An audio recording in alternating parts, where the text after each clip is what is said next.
परमेश्वर के नाम की महिमा हो। अनुग्रहित इस सुबह में प्रभु की महिमा और स्तुति करते हुए मेरे प्रिय श्रोताओं को यीशु मसीह के नाम में स्नेह वंदन।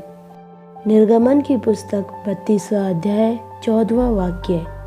तब यहोवा अपनी प्रजा की हानि करने से जो उसने कहा था पछताया। पढ़े हुए वचन के आधार पर पछताने वाला परमेश्वर विषय पर मनन करने में परमेश्वर हमारी सहायता करे। हमारा परमेश्वर पछताने वाला परमेश्वर है। एक बार नहीं पर बार बार पवित्र शास्त्र में कई जगह परमेश्वर के स्वभाव की विशेषता को दर्शाया है। अपनी प्रजा की हानि करने से वो पछताया। यहोवा अपनी प्रजा की हानि करने से जो कुछ उसने कहा उसके लिए वो पछताया। उसका कारण मूसा नाम के प्रभु के दास की प्रार्थना थी। योएल की पुस्तक 2 अध्याय 13वां वाक्य। अपने वस्त्र नहीं अपने मन ही को फाड़ कर अपने परमेश्वर यहोवा की ओर फिरो, क्योंकि वह अनुग्रहकारी, दयालु, विलंब से क्रोध करने वाला, करुणा निधान और दुख देकर पछताने वाला है। निनवे के सब लोगों ने एक साथ मिलकर पछतावे के साथ जब एक साथ परमेश्वर के सम्मुख आए तो योना के द्वारा परमेश्वर ने जो अनर्थ के बारे में प्रचार करवाया उस अनर्थ पर पछताया, करुणा की यह हमने पढ़ा है।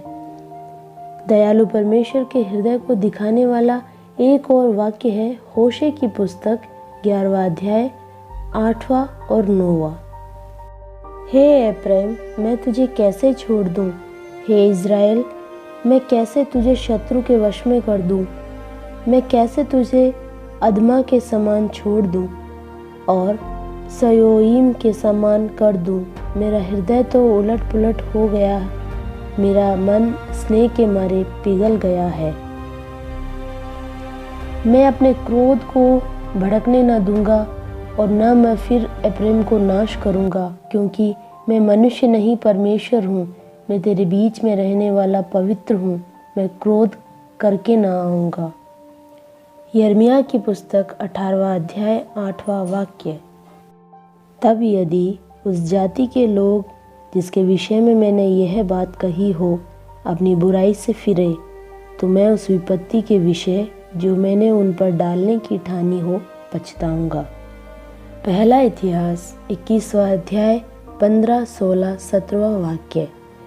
फिर परमेश्वर ने एक दूत यरूशलेम को भी उसका नाश करने को भेजा, और वह नाश करने ही पर था कि यहोवा दुख से देने से खेदित हुआ और नाश करने वाले दूत से कहा, बस कर, अब अपना हाथ खींच ले।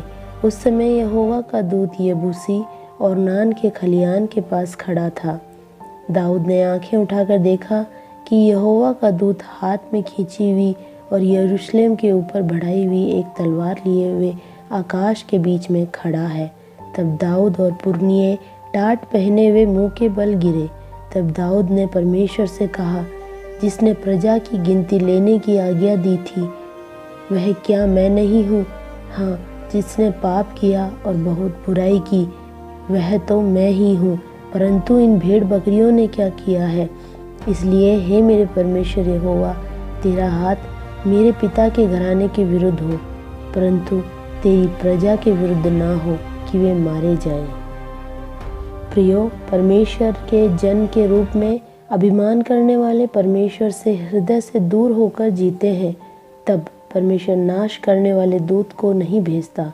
महामारी जीत हासिल कर, अनर्थ, आपदा सब पर जीत हासिल कर आज हम जीवित हैं। यह हमारी किसी की भी अच्छाई नहीं, पर परमेश्वर का पछताने वाला हृदय है। प्रियो, परमेश्वर के पास लौट आओ। परमेश्वर के समीप पूर्ण पछतावे, टूटे मन के साथ आओ। गाने बजाने की परफॉर्मेंस परमेश्वर हमसे नहीं चाहता। टूटा हृदय का पछताना परमेश्वर हमसे चाहता है। किसी को दिखाए बिना परमेश्वर के सामने गिरकर टूटे हुए मन के साथ परमेश्वर से प्रार्थना करें कि हे परमेश्वर, अनर्थ की सोचकर पछतावा करने वाले मैं दोबारा महापाप नहीं करूँगा, पर पवित्रता अलग ठहर कर पवित्र वचन को मानकर जीऊँगा। ऐसा कर निर्णय लेने वाले हम हों। हमारा परमेश्वर पछतावा करने वाला परमेश्वर है। आंखें बंद करें, प्रार्थना करें। हे परमेश्वर, आज आपके सम्मुख अपनी गलतियों को मानकर हम वापस आते हैं। सब कुछ पहचान कर, उन गलतियों को मानकर नई सृष्टि बनकर जीने में आप हमारी सहायता करें। Have a blessed day. आमीन।